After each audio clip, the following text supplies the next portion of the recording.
കേട്ടല്ലോ, എൻ്റെ അനിയത്തി പറഞ്ഞത് കേട്ടല്ലോ. ഇവൾക്ക് എൻ്റെ കൂടെ വരാനാണ് താല്പര്യം. ഇനി നിന്റെ വരട്ടലൊന്നും ഇങ്ങോട്ട് വേണ്ട. വിജയച്ചിരിയോടെ അനന്തൻ വംശിയെ നോക്കി പറയുന്നതിനോടൊപ്പം തൻ്റെ അമ്മയെയും അവൻ നോക്കി. അങ്ങനെ ഇവളുടെ വാക്കും കേട്ട് നിന്റെ കൂടെ പറഞ്ഞു വിടാൻ ഒക്കില്ലല്ലോ. ഇവളുടെ കഴുത്തിലുള്ളത് ഞാൻ കെട്ടിയ താലിയാണ്.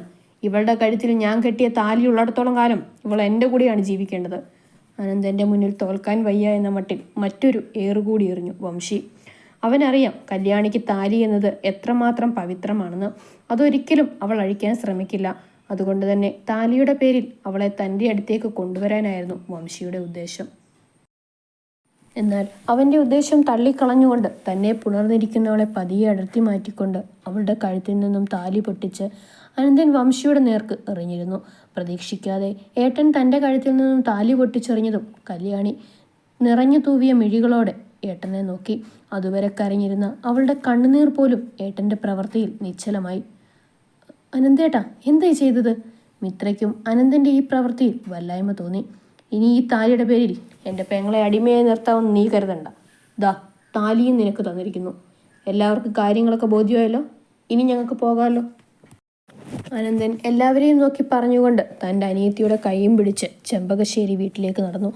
അനന്തൻ്റെ മുന്നിൽ തോറ്റുപോയവൻ തന്നിലേക്കെറിഞ്ഞ താലിയും പിടിച്ച് നടന്നു പോകുന്ന കല്യാണിയെയും അനന്തനെയും നോക്കി. അവൻ്റെ കണ്ണുകളിൽ അഗ്നിയായിരുന്നു. നിങ്ങളെ രണ്ടിനെയും സമാധാനത്തോടെ ജീവിക്കാൻ ഞാൻ സമ്മതിക്കില്ല എന്ന തീരുമാനത്തോടു കൂടിയുള്ള അഗ്നിയായിരുന്നു അവൻ്റെ കണ്ണുകളിൽ ആ നിമിഷം തെളിഞ്ഞത്. പിന്നെ ചെമ്പകശ്ശേരി മുറ്റത്ത് വംശി നിന്നില്ല. ഒരുപാട് തീരുമാനങ്ങളോടുകൂടി അവൻ ആ മുറ്റത്തു നിന്നും ഇറങ്ങി. അതും പുതിയ പദ്ധതികളോടെ. ചെമ്പകശ്ശേരി മുറ്റത്തു നിന്നും ഇറങ്ങുന്നതിന് മുൻപ് തൻ്റെ അമ്മയെ ദേഷ്യത്തോടെ നോക്കാനും വംശി മറന്നില്ല. അതേസമയം തൻ്റെ മകനിൽ നിന്നും വന്ന നോട്ടത്തെ ഭയന്നെങ്കിലും ജലജയ്ക്ക് സമാധാനമുണ്ടായിരുന്നു. കല്യാണി സുരക്ഷിതമായി അനന്തൻ്റെ അടുത്തേക്ക് എത്തിയെന്നതോർത്ത്. ഭാനുവമ്മയും ശാരദയും ഇനി ഒന്നും മിണ്ടിയില്ല. ഭാനുവമ്മയ്ക്കറിയാം ഇനി എന്ത് നാടകം കളിച്ചാലും അനന്തൻ ഒന്നിനും നിന്നു തരില്ലെന്ന്. അവർ വീട്ടിൽ നിന്നും ഇറങ്ങുന്നതിന് മുൻപ് ശാരദ പരമാവധി മിത്രയെ എരിവ് കയറ്റാൻ ശ്രമിച്ചെങ്കിലും മിത്ര തൻ്റെ അമ്മയുടെ വാക്കുകളെ പുച്ഛിച്ച് തള്ളുകയാണ് ചെയ്തത്. എല്ലാവരോടും പറഞ്ഞ് മൂവരും ചെമ്പകശ്ശേരി വീട്ടിൽ നിന്നും ഇറങ്ങി. പുതിയ ജീവിതത്തിലേക്ക്, പുതിയൊരു ചുറ്റുപാടിലേക്ക്, പുതിയ മനുഷ്യരിലേക്ക്. അവർക്ക് പുറകെ കരുനിഴലായി വംശിയുണ്ടെന്നറിയാതെ, കല്യാണിയെ പൊതിഞ്ഞു പിടിക്കാൻ ഏട്ടനും പുറമെ മറ്റൊരാളും വരുമെന്ന് അറിയാതെ. രണ്ടമ്മമാരോടും യാത്ര പറഞ്ഞു പോകുമ്പോൾ രണ്ടമ്മമാരുടെ മുഖവും കടന്നൽ കുത്തിയതുപോലെ വീർപ്പിച്ചു വെച്ചിട്ടുള്ളത് മൂവരും ശ്രദ്ധിച്ചു. ഞങ്ങൾ ഇറങ്ങുകയാണ്, എന്തെങ്കിലും ആവശ്യമുണ്ടെങ്കിൽ വിളിക്കണം. അനന്തൻ രണ്ടുപേരോടും പറയുന്നതിനോടൊപ്പം തൻ്റെ അനിയത്തിയുടെ കൈയും പിടിച്ച് മുന്നോട്ട് നടന്നു. മിത്ര രണ്ടമ്മമാരെയും നോക്കിക്കൊണ്ട് അവരുടെ പുറകെയും. രണ്ടാളോടും ഇപ്പോൾ കൂടുതൽ സംസാരിക്കുന്നത് നല്ലതല്ലെന്ന് മൂവർക്കും അറിയാം. അതുകൊണ്ട് തന്നെ അനന്തനും മിത്രയും കൂടുതൽ സംസാരത്തിന് നിന്നില്ല. ലഗേജുകളുമായി ചെമ്പകശ്ശേരി വീടിൻ്റെ മുന്നിൽ നിന്നും കാർ നീങ്ങിപ്പോകുന്നത് വംശി തൻ്റെ വീടിൻ്റെ മുകളിലെ ബാൽക്കണിയിൽ നിന്നും കാണുന്നുണ്ടായിരുന്നു. അവൻ്റെ കണ്ണിൽ ക്രൂരഭാവം തെളിഞ്ഞു. ഇന്ന് രാവിലെ വരെ തൻ്റെ മുന്നിൽ പതിഞ്ഞു നിന്നവളാണ് തൻ്റെ മുഖത്ത് നോക്കി തന്നെ വേണ്ടെന്ന് പറഞ്ഞതെന്ന് ഓർക്കുമ്പോൾ അവൻ്റെ ദേഷ്യം കൂടിയതേ ഉള്ളൂ. എല്ലാവരുടെയും മുന്നിൽ അവൾ തന്നെ അപമാനിച്ചത് അവന് സഹിക്കാൻ കഴിയുന്നതല്ല. ഒരിക്കലും ഇതുപോലെ കല്യാണത്തലേന്ന് തന്നെ അപമാനിച്ചവരാണ് ഈ ഏട്ടനും അനിയത്തിയും. അതുപോലെ തന്നെ ഇപ്പോഴും അവൻ്റെ ക്രോധം കൂടിയതേ ഉള്ളൂ രണ്ടുപേരെയും കുറിച്ച് ഓർക്കുമ്പോൾ. അതുകൊണ്ട് തന്നെ അവർക്കിനി സമാധാനം എന്നത് ഉണ്ടായിക്കൂടാ എന്ന് അവൻ നിശ്ചയിച്ചിരുന്നു. അതിനെന്നോളം അവൻ്റെ കണ്ണുകളിൽ കുടിലത നിറഞ്ഞു. ഒരുപാട് നേരത്തെ യാത്രയ്ക്കൊടുവിൽ കൊച്ചി നഗരത്തിലേക്ക് അനിയുടെ കാർ വന്നെത്തി. കൊച്ചിയിലെ ബാങ്കിലാണ് മിത്രയ്ക്ക് ജോലി. അവിടെ അടുത്തുള്ള ഗവൺമെൻറ് സ്കൂളിൽ അനന്തനും. അതുകൊണ്ട് തന്നെ കൊച്ചിയിലൊരു ഫ്ലാറ്റായിരുന്നു അവർ എടുത്തിരുന്നത്. ഫ്ലാറ്റിൻ്റെ മുന്നിൽ കാർ വന്നു നിന്നതും പുറകിൽ സീറ്റിൽ മയങ്ങിക്കിടന്നവൾ ഞെട്ടി എഴുന്നേറ്റു. കല്ലു, എത്തിയടാ. വരുന്ന വഴി 1-2 പ്രാവശ്യം ഛർദ്ദിച്ചത് കൊണ്ട് തന്നെ കല്യാണി ആകെ അവശയായിരുന്നു. അനന്തൻ ഫ്ലാറ്റിലേക്ക് നോക്കിക്കൊണ്ട് കല്യാണിയോട് പറഞ്ഞതും അവളും കാറിലിരുന്നു കൊണ്ട് തന്നെ പുറത്തേക്ക് നോട്ടം നോക്കി. വലിയ നിലകളുള്ള ഫ്ലാറ്റൊന്നുമല്ല, കൂടിപ്പോയാൽ 4 നിലകൾ മാത്രം. നഗരത്തിൽ നിന്നും കുറച്ച് ഉള്ളിലോട്ട് മാറിയാണ് ഫ്ലാറ്റുള്ളത്. കൂടുതലും ഇവിടെ ഗവൺമെൻറ് ജീവനക്കാരാണ് താമസിക്കുന്നത്. അതുകൊണ്ട് തന്നെയാണ് മിത്രയും അനന്തനും ഈ ഏരിയ തിരഞ്ഞെടുത്തതും. കൂടാതെ മിത്രയോടൊപ്പം വർക്ക് ചെയ്യുന്നവരിൽ 1-2 പേർ ഫാമിലിയായി ഇവിടെ താമസവുമുണ്ട്. അങ്ങനെയാണ് ഈ ഫ്ലാറ്റ് മിത്രയ്ക്കും അനന്തനും കിട്ടിയത്. മോള് വാ. അനന്തൻ വിളിച്ചതും കല്യാണി കാറിൽ നിന്നും പതിയെ ഇറങ്ങി. അപ്പോഴേക്കും 1-2 പേർ വന്ന് ലഗേജൊക്കെ എടുത്ത് ഫ്ലാറ്റിനകത്തേക്ക് നടന്നിരുന്നു. അനന്തൻ മുൻപേ മിത്ര കല്യാണിയെയും പിടിച്ചുകൊണ്ട് അനന്തൻ്റെ പുറകെയും നടന്നു. 2ാം നിലയിലായിരുന്നു അവരുടെ ഫ്ലാറ്റ്. അതുകൊണ്ട് കൂടുതൽ സ്റ്റെപ്പുകൾ കയറേണ്ട ആവശ്യമില്ല. ലിഫ്റ്റ് കുറച്ചു നാളുകളായി കംപ്ലൈൻ്റ് ആണെന്ന് സെക്യൂരിറ്റിക്കാരൻ പറഞ്ഞതും ആ വഴിക്ക് പോകാതെ നേരെ സ്റ്റെപ്പുകൾ കയറി അവർ ഫ്ലാറ്റിൻ്റെ മുന്നിലേക്ക് വരികയായിരുന്നു. 2ാം നിലയിൽ 3 ഫ്ലാറ്റുകൾ മാത്രമേ ഉള്ളൂ. സർ, എന്തെങ്കിലും ആവശ്യമുണ്ടെങ്കിൽ വിളിച്ചാൽ മതി. സെക്യൂരിറ്റിക്കാരനും കൂടെ വന്നയാളും പറഞ്ഞതും അനന്തൻ പേഴ്സിൽ നിന്നും ഒരു 500-ൻ്റെ നോട്ട് എടുത്തു കൊടുത്തു. ആവശ്യമെങ്കിൽ വിളിക്കാമെന്ന് പറഞ്ഞു. അവർ പോയി കഴിഞ്ഞതും ഫ്ലാറ്റിൻ്റെ ഡോറും തുറന്ന് അനന്തൻ ലഗേജുകളൊക്കെ അകത്തേക്ക് വെച്ചു. അപ്പോഴേക്കും കല്ലുവിനെയും കൊണ്ട് മിത്ര ഫ്ലാറ്റിൻ്റെ മുന്നിലെത്തിയിരുന്നു. ഈ സമയം കൊണ്ട് തന്നെ വല്ലാതെയായിട്ടുണ്ട് കല്യാണി. കൂടുതൽ ദൂരയാത്ര ചെയ്യാത്തത് അവളെ കൂടുതൽ മുഷിപ്പിച്ചു. ഞാൻ എന്തെങ്കിലും വാങ്ങി വരാം. അപ്പോഴേക്കും നിങ്ങൾ രണ്ടാളും ഫ്രഷ് ആയിട്ടിരിക്കുക, അനന്തൻ പറഞ്ഞതും 2 പേരും തലയാട്ടി. പിന്നെ ഒട്ടും സമയം കളഞ്ഞില്ല. ആ ഫ്ലാറ്റിനകത്ത് 2 മുറികളായതുകൊണ്ട് ഒന്നും ഇത്രയും അനന്തനും എടുത്തു. 2ാമത്തെ മുറി കല്യാണിയും. കോമൺ ആയിട്ടാണ് ബാൽക്കണി ഉള്ളത്. ചെറിയൊരു ഫ്ലാറ്റ് ആയിരുന്നെങ്കിലും നല്ല വൃത്തിയായിരുന്നു അതിനകം. 4 വശത്തുള്ള കാറ്റ് ഫ്ലാറ്റിനകത്തേക്ക് കടന്നു വരും. എന്തുകൊണ്ടും കല്യുവിനും ആ ഫ്ലാറ്റും അന്തരീക്ഷവും ഒക്കെ നല്ലതുപോലെ ഇഷ്ടമായി. അനന്തൻ പറഞ്ഞതുപോലെ തന്നെ കുളിച്ചു വന്നപ്പോഴേ വരുമ്പോൾ ഉണ്ടായിരുന്ന ക്ഷീണമൊക്കെ കല്യാണിക്ക് മാറിയിരുന്നു. ഹാളിലേക്ക് വന്നപ്പോൾ മിത്രേച്ചി ഇപ്പോഴും റൂമിലാണെന്ന് മനസ്സിലായതും പതിയെ ബാൽക്കണിയിലേക്ക് ഇറങ്ങി പെണ്ണ്. ബാൽക്കണിയിലേക്ക് ഇറങ്ങിയതേ നല്ല തണുത്ത കാറ്റ് അവളെ തൊട്ട് തലോടി പോകുമ്പോൾ അവൾക്ക് പ്രത്യേക സുഖം അനുഭവപ്പെട്ടു. ചിലപ്പോൾ കാരാഗ്രഹവാസത്തിൽ നിന്നും രക്ഷപ്പെട്ടതിൻ്റെയാകാം, അല്ലെങ്കിൽ പുതിയൊരു അന്തരീക്ഷത്തിലേക്ക് വന്നതുകൊണ്ടാവാം. അല്പസമയം അവൾ ബാൽക്കണിയിൽ തന്നെ നിന്നു. താഴെ കുറച്ച് കുട്ടികൾ കളിക്കുന്നുണ്ടായിരുന്നു. കുട്ടികൾ കളിക്കുന്നതും ചിരിക്കുന്നതും ഒക്കെ ചെറുപുഞ്ചിരിയോടെ നോക്കിക്കൊണ്ട് അവിടെ തന്നെ ഏറെ നേരം നിന്നു കല്യാണി. ആഹാ, നീ ഇവിടെയാണോ ഉള്ളത്? കയ്യിൽ 2 കപ്പ് ചായയുമായി മിത്ര കല്യാണിയുടെ അടുത്തേക്ക് വന്നു. ഒപ്പം 1 കപ്പ് ചായ അവൾക്ക് നേരെ നീട്ടുകയും ചെയ്തു. കല്യാണി മിത്രയുടെ കയ്യിൽ നിന്നും ചായ വാങ്ങിച്ചുകൊണ്ട് വീണ്ടും കുട്ടികൾ കളിക്കുന്നത് നോക്കി നിന്നു. നാളെ തൊട്ട് ഞങ്ങൾ 2 പേരും ജോലിക്ക് പോകും. നീയും പഠിത്തം കംപ്ലീറ്റ് ചെയ്യുകയല്ലേ? ഇവിടെയാണെങ്കിൽ ഒരുപാട് കോഴ്സുണ്ട്. എന്തെങ്കിലും ഒന്ന് ചെയ്യണം. സ്വന്തം കാലിൽ നിൽക്കാൻ പഠിക്കണം. മിത്ര പറയുന്നതൊന്നും കല്യാണിക്ക് മനസ്സിലാകുന്നുണ്ടായിരുന്നില്ല. അവൾ മിത്രയെ തന്നെ നോക്കി നിന്നു. ഈ 1 മാസം കൊണ്ട് നീ ഒരുപാട് അനുഭവിച്ചിട്ടുണ്ടെന്ന് എനിക്കറിയാം. ഓരോ രാത്രികളിലും അനന്തയുടെ നിന്റെ പേര് പറഞ്ഞാണ് കരയാറ്. നിന്റെ ജീവിതം സേഫായാലേ ആ മനുഷ്യന് സമാധാനം ഉണ്ടാവൂ. എനിക്കറിയാം എൻ്റെ ഏട്ടൻ എന്നെ ഓർത്ത് സങ്കടപ്പെടാറുണ്ടെന്ന്. ഏട്ടനെ സന്തോഷിപ്പിക്കാൻ എന്താ മിത്രേച്ചി ഞാൻ ചെയ്യേണ്ടത്? അതിന് ആദ്യം വേണ്ടത് നീ സ്വയം തീരുമാനം എടുക്കുക. നീ സ്വയം വരുമാനം കണ്ടെത്തണം.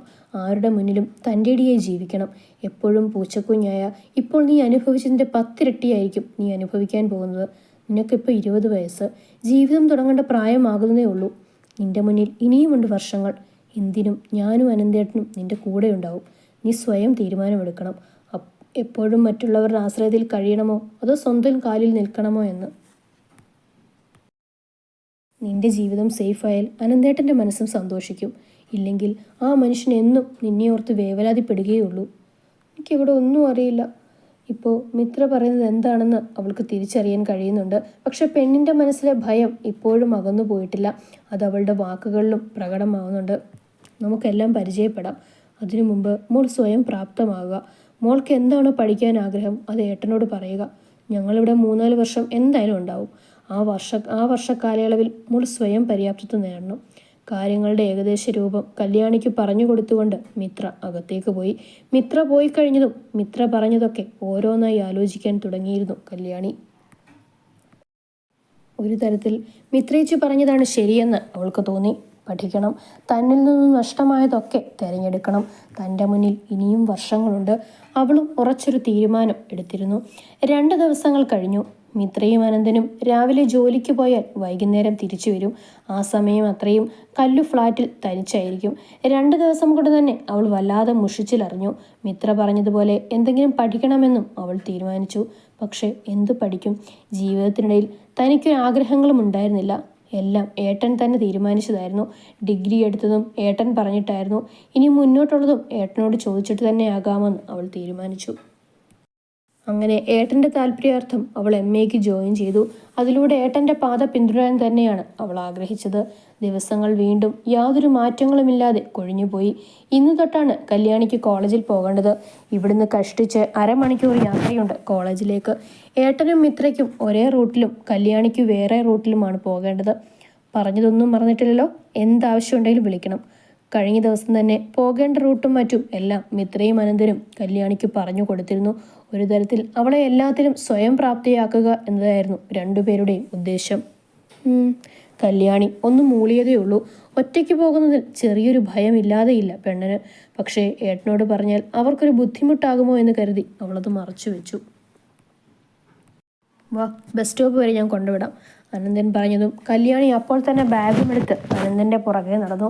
മിത്രയും അവരുടെ പുറകെ തന്നെയുണ്ട്. പുതിയ കൂട്ടുകാരികളും പുതിയ ചുറ്റുപാടുകളും എല്ലാം ആയിരിക്കും. മോൾ അനുഭവിച്ചതും മോൾ അറിഞ്ഞതും മോളുടെ കല്യാണം കഴിഞ്ഞതൊന്നും ആരും അറിയണ്ട. ബസ് സ്റ്റോപ്പിലേക്ക് കൊണ്ടുവരുന്നതിനിടെ അനന്തൻ ഒരിക്കൽ കൂടി അവളെ ഓർമ്മിപ്പിക്കുകയായിരുന്നു. കഴിഞ്ഞുപോയ അധ്യായം അവിടെ അവസാനിച്ചു. അല്ലെങ്കിലും കല്യാണി ഒരിക്കലും ഇഷ്ടപ്പെടാത്ത ഓർമ്മകളായിരുന്നു ആ ഒരു മാസം ജീവിച്ചു തീർന്നത്. പല രാത്രികളിലും അവൻ്റെ കടന്നുകയറ്റം മനസ്സിലേക്ക് വരുമ്പോൾ അവൾ ഞെട്ടി ഉണരാറുണ്ട്. രാത്രികളിൽ തന്നെ വേദനയോടെ കീഴ്പ്പെടുത്തുന്നവൻ്റെ മുഖം മനസ്സിലേക്ക് വരുമ്പോൾ അവൾക്ക് ഭയം ഏറി വരും. ഏട്ടൻ പറയുന്നതിനെല്ലാം ഒന്ന് മൂളിക്കൊടുത്തു കല്ലു. ബസ് സ്റ്റോപ്പിൻ്റെ അടുത്ത് അവളെ ആക്കിയതിനു ശേഷം മിത്രയും അനന്തനും തിരിച്ചുപോയി. ഇവിടെ വന്നതിന് ശേഷം 1-2 തവണ ഏട്ടൻ്റെയും മിത്രയുടെയും കൂടെ കോളേജിലും ഷോപ്പിങ്ങിനും പോയതേ ഉള്ളൂ പെണ്ണ്. അതിൽ കൂടുതൽ അവൾ പുറത്തൊന്നും ഇറങ്ങിയിട്ടില്ല. ഇപ്പോഴും എന്തിനും ഭയമാണ് പെണ്ണിന്. MC കോളേജിലേക്കാണോ? ബസ് സ്റ്റോപ്പിൽ നിൽക്കുമ്പോഴായിരുന്നു അത്രയും നേരം ഏട്ടൻ്റെയും അനിയത്തിയുടെയും സംസാരം ശ്രദ്ധിച്ചിരുന്ന പെൺകുട്ടി കല്ലുവിൻ്റെ അടുത്തേക്ക് വന്ന് ചോദിച്ചത്. അതെ, ചെറുചിരിയോടെ അവൾക്ക് കല്യാണി മറുപടി നൽകി. ഞാൻ തന്നെ കോളേജിൽ വെച്ച് കണ്ടിരുന്നു. തൻ്റെ കൂടെ ഞാനും ഉണ്ടായിരുന്നു ജോയിൻ ചെയ്യാൻ. അവൾ പറയുന്നതൊക്കെ കേട്ടു നിന്നതേ ഉള്ളൂ കല്ലു. അല്ലെങ്കിലും തിരിച്ചു ചോദിക്കാനൊന്നും കല്യാണിക്കറിയില്ല. ഏത് സബ്ജക്റ്റ്? MA മലയാളം. ഞാനും അതെ. ഞാൻ വരുണ. എന്താ തൻ്റെ പേര്? കുറച്ച് നിമിഷങ്ങൾ കൊണ്ട് തന്നെ പരസ്പരം അറിയുകയായിരുന്നു കല്യാണിയും വരുണയും. കല്യാണി കൂടുതൽ സംസാരിക്കാൻ താല്പര്യമില്ലാത്തവളാണെങ്കിൽ വരുണ നേരെ തിരിച്ചായിരുന്നു. ആളൊരു കലബിലയാണ്. ദേ, നമുക്ക് പോകേണ്ട ബസ് വരുന്നു. ദൂരെ നിന്നും വരുന്ന ബസ് ചൂണ്ടിക്കാട്ടി വരുണ പറഞ്ഞതും കല്യാണിയുടെ ഹൃദയം പടപടാ ഇടിക്കാൻ തുടങ്ങി. ഈ ബസ്സിലുള്ള യാത്രയൊക്കെ തനിച്ച് ആദ്യമായാണ്. സ്കൂളിൽ പഠിക്കുമ്പോഴും കോളേജിൽ പഠിക്കുമ്പോഴും കൂടുതലും ഏട്ടൻ്റെ ഒപ്പം തന്നെയാണ് അവൾ പോകാറ്. ഏട്ടൻ എന്തെങ്കിലും അത്യാവശ്യമുണ്ടെങ്കിൽ പോകാൻ ഏട്ടൻ ടാക്സിയും പറയും. അതുകൊണ്ട് തന്നെ അവൾക്ക് തനിച്ചുള്ള യാത്ര പുതുമയുള്ളതാണ്. വാ, കയറുന്നില്ലേ? ബസ് മുന്നിൽ വന്ന് നിർത്തിയിട്ടും ഭയത്തോടെ ബസ്സിലേക്ക് നോട്ടം എഴുതി നിൽക്കുന്നവളെ കയ്യിൽ പിടിച്ച് വരുണ ചോദിച്ചതും കല്യാണി വരുണയുടെ പുറകെ പതിയെ നടന്നു. തനിക്കൊന്നും ശീലമില്ലല്ലേ? ബസ്സിൽ കയറി കഴിഞ്ഞ് 2 സീറ്റിലേക്ക് ഇരിക്കുന്നതിനോടൊപ്പം വരുണ കല്ലുവിനോട് ചോദിച്ചു. വരുണ ചോദിച്ചതിന് കല്യാണി തലയാട്ടി. ദേ കല്യാണി, എനിക്കിതൊന്നും ഇഷ്ടമാകുന്നില്ല കേട്ടോ. പരിഭവിച്ചുകൊണ്ട് വരുണ ചോദിച്ചതും എന്താണ് ഉദ്ദേശിച്ചതെന്ന് മനസ്സിലാകാതെ കല്യാണി അവളെ നോക്കി. അല്ല, ഈ മിണ്ടാട്ടമില്ലായ്മ? ഞാനൊരു വായാടിയാണ്. എൻ്റെ കൂടെയുള്ളവളും അങ്ങനെയുള്ളവളായിരിക്കണം എന്നാണ് എൻ്റെ ആഗ്രഹം. ദേ, ഇങ്ങനെ മിണ്ടാതിരുന്ന് ഞാൻ കൂട്ടുവിടുവേ. ഞാൻ മിണ്ടിക്കോളാം. വരുണയുടെ കൂട്ടുപോകുമോ എന്ന ഭയം മനസ്സിലേക്ക് വന്നതും അവൾ പതിഞ്ഞ ശബ്ദത്തിൽ പറഞ്ഞു. ഗുഡ്. പിന്നെ ബസ് സ്റ്റാൻഡിൻ്റെ അടുത്ത് കാണുന്ന ഫ്ലാറ്റിലാണോ താമസം? അതെ. വരുണയോ? വരുണയ്ക്കുള്ള മറുപടി നൽകിക്കൊണ്ട് തിരിച്ചു ചോദിക്കുകയും ചെയ്തു കല്യാണി. ഞാൻ ബസ് സ്റ്റാൻഡിന് പുറകിലുള്ള വില്ലയിലാണ്. ഏട്ടന് ഇവിടേക്ക് ട്രാൻസ്ഫർ കിട്ടി. ഞാനും അമ്മയും കെട്ടുകൊടുത്ത് ഇങ്ങോട്ടേക്ക് പോന്നു. താൻ എങ്ങനെ ഇവിടെ എത്തി? ഞാൻ ഏട്ടനും ഏട്ടത്തെയും. മനസ്സിലായി. അവർക്ക് 2 പേർക്കും ഇവിടേക്ക് ട്രാൻസ്ഫർ കിട്ടി. അവരുടെ ഒപ്പം നീ പോന്നു. കല്യാണി പറഞ്ഞു വരുമ്പോഴേക്കും നേരമാകുമെന്ന് കരുതി മനസ്സിൽ തോന്നിയതങ്ങ് പറഞ്ഞു വരുണ പറഞ്ഞതിന് ഒന്ന് പുഞ്ചിരിച്ചതേ ഉള്ളൂ കല്യാണി. കുറച്ച് നിമിഷങ്ങൾ കൊണ്ട് തന്നെ കല്യാണിക്ക് വരുണയെ ഇഷ്ടപ്പെട്ടിരുന്നു. അവളുടെ ശബ്ദവും വാ അടക്കി വയ്ക്കാതെയുള്ള സംസാരവും എല്ലാം. കല്യാണി വരുണയെ മൊത്തത്തിൽ നോക്കുകയും ചെയ്തു. ആളൊരു മോഡേൺ ആണ്. ജീൻസ് പാൻറ്റും സ്ലീവ്ലെസ് ടോപ്പുമാണ് അവളുടെ വേഷം. മുടി കളർ ചെയ്തിട്ടുണ്ട്. നെറ്റിയിൽ കുഞ്ഞു പൊട്ടും. അത്രമാത്രമേ അലങ്കാരമുള്ളൂവെങ്കിലും നല്ല ചന്തമുണ്ട് വരുണയെ കാണാൻ. തന്നിൽ നിന്നും ഏറെ വ്യത്യസ്തതയുള്ളവൾ. ഇറങ്ങുന്നില്ലേ? കോളേജ് സ്റ്റോപ്പിലെത്തിയതും തന്നെ നോക്കി നിൽക്കുന്നവളെ തൊട്ടു വിളിച്ചു വരുണ. വരുണയിൽ നിന്നും നോട്ടം മാറ്റി അവൾ പുറത്തേക്ക് നോക്കി. കോളേജിൻ്റെ സ്റ്റോപ്പ് എത്തിയെന്ന് മനസ്സിലായതും അവൾ തിടുക്കത്തോടെ ബാഗും എടുത്ത് വരുണയുടെ പുറകെ ഇറങ്ങി. ബസ്സിൽ നിന്നും ഇറങ്ങി വരുണയുടെ കൂടെ അവൾ കോളേജിലേക്ക് നടന്നു. ഒരു തരത്തിൽ പറഞ്ഞാൽ വരുണയുടെ കൂട്ട് അവൾക്ക് ആശ്വാസമായിരുന്നു. ബസ് ഇറങ്ങി നടക്കുന്നേരം വരുണ എന്തൊക്കെയോ പറയുന്നുണ്ടെങ്കിലും കല്യാണി അതൊന്നും ശ്രദ്ധിക്കാതെ ചുറ്റുപാടും മുഴുവനും നോക്കി. വലിയ കോളേജാണ്. പോകുന്ന പാതയിൽ ഇരുവശങ്ങളിലും ഒരുപാട് മരങ്ങളുണ്ട്. ഓരോ മരത്തിനും ചുറ്റും കൂടി നിൽക്കുന്ന വിദ്യാർത്ഥികളും. കമിതാക്കൾ വേറെ. കല്യാണിയുടെ കണ്ണുകൾ ചുറ്റും ഓടി നടന്നു. നമ്മുടെ ക്ലാസ് ആ ഭാഗത്താ. ഇപ്പോഴും ചുറ്റും നോക്കി നടക്കുന്നവളോട് വരുണ പറഞ്ഞതും കല്യാണി വരുണയെ നോക്കി. വരുണ ചൂണ്ടിയ ഭാഗത്തേക്കും വരുണ നടന്നതും പുറകെ അവളും നടന്നു. പുതിയ ലോകത്തേക്ക് എത്തിയെന്നതുപോലെ അവളുടെ കണ്ണുകൾ ഇപ്പോഴും മിഴിഞ്ഞു നിൽപ്പുണ്ട്. ക്ലാസ്സിലേക്ക് എത്തിയതും രണ്ടുപേരും മൂന്നാമത്തെ ബെഞ്ചിലേക്ക് പോയിരുന്നു. ഏകദേശം ക്ലാസ് റൂം മുഴുവൻ വിദ്യാർത്ഥികൾ വന്നു നിറഞ്ഞിട്ടുണ്ട്. മൂന്നാമത്തെ ബെഞ്ചിൽ ഒരാൾ മാത്രമേ ഉണ്ടായിരുന്നുള്ളൂ. അതുകൊണ്ട് രണ്ടാളും പോയി അവളുടെ കൂടെ ഇരുന്നു. ഹായ്, ഞാൻ രമ്യ. വരുണയും കല്യാണിയും ഇരുന്നപാടെ അടുത്തിരിക്കുന്ന പെൺകുട്ടി സ്വയം പരിചയപ്പെടുത്തി. ഞാൻ വരുണ, ഇവൾ കല്യാണി. വരുണ തങ്ങളെയും അവൾക്ക് പരിചയപ്പെടുത്തി കൊടുത്തു. ഡിഗ്രി എവിടെയാണ് ചെയ്തത്? ഞാൻ ഒറ്റപ്പാലം. ഇവൾ കല്യാണി എവിടെയാ ഡിഗ്രി ചെയ്തതെന്നറിയാതെ കല്യാണിയെ നോക്കി വരുണ. SN college. പതിഞ്ഞ ശബ്ദത്തിൽ വരുണയ്ക്ക് രമ്യയ്ക്കും മറുപടി നൽകി കല്യാണി. അങ്ങനെ ഓരോന്നും പറഞ്ഞ് മൂവരും പരസ്പരം പരിചയപ്പെട്ടു. അല്പസമയം കഴിഞ്ഞതും ക്ലാസ്സിലേക്ക് ടീച്ചർ വന്നു. സ്വയം പരിചയപ്പെടുത്തലും മറ്റുമായി ഇന്നത്തെ ക്ലാസ് അങ്ങ് തീർന്നു. അടുത്ത ക്ലാസ്സിൽ വന്നത് ഒരു മാഷായിരുന്നു. മാഷെന്ന് പറയുമ്പോൾ ഒരു ചുള്ളൻ. മാഷ് ക്ലാസ്സിലേക്ക് എത്തിയതും പെൺകുട്ടികളുടെ നോട്ടം മുഴുവൻ അങ്ങേരിലേക്കായി. നല്ല വൈറ്റ് ഷർട്ട് ഇൻ ചെയ്തിട്ടുണ്ട്. കയ്യിൽ ബ്ലാക്ക് കളർ സ്മാർട്ട് വാച്ചും മറുകയിൽ രുദ്രാക്ഷത്തിൽ വെള്ളി പതിപ്പിച്ച ബ്രേസ്ലെറ്റും. ഓൾ ക്ലീൻ ഷേവ് ആണ്. മൊത്തത്തിൽ ഒരു അഡാർ ലുക്ക്. പെൺകുട്ടികൾക്ക് വായി നോക്കാൻ വിധത്തിലുണ്ട്. എന്താ സ്റ്റൈലല്ലേ? മാഷിനെ കണ്ടതും രമ്യയുടെ കണ്ണുകൾ തള്ളിപ്പോയി. വരുണ രമ്യ പറഞ്ഞതിന് അലസമായി ഒന്ന് മൂളിയതേയുള്ളൂ.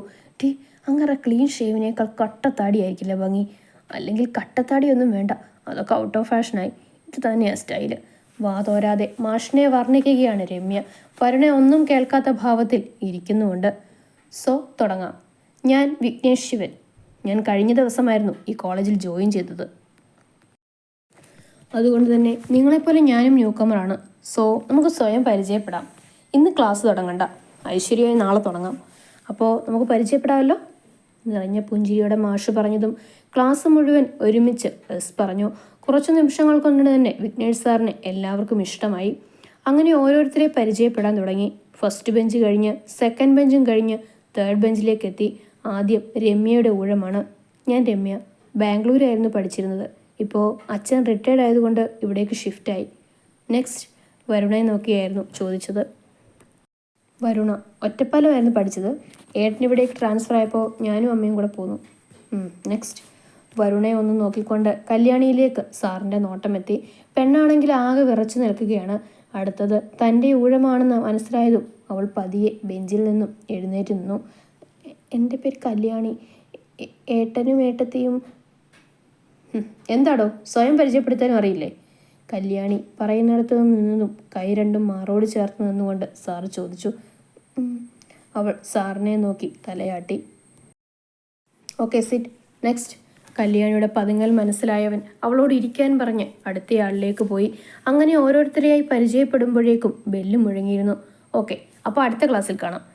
എന്നെ ഒരിക്കൽ കൂടി പരിചയപ്പെടുത്താം. ഞാൻ വിഘ്നേഷ്, നിങ്ങളുടെ മെയിൻ മലയാളം അധ്യാപകനാണ്.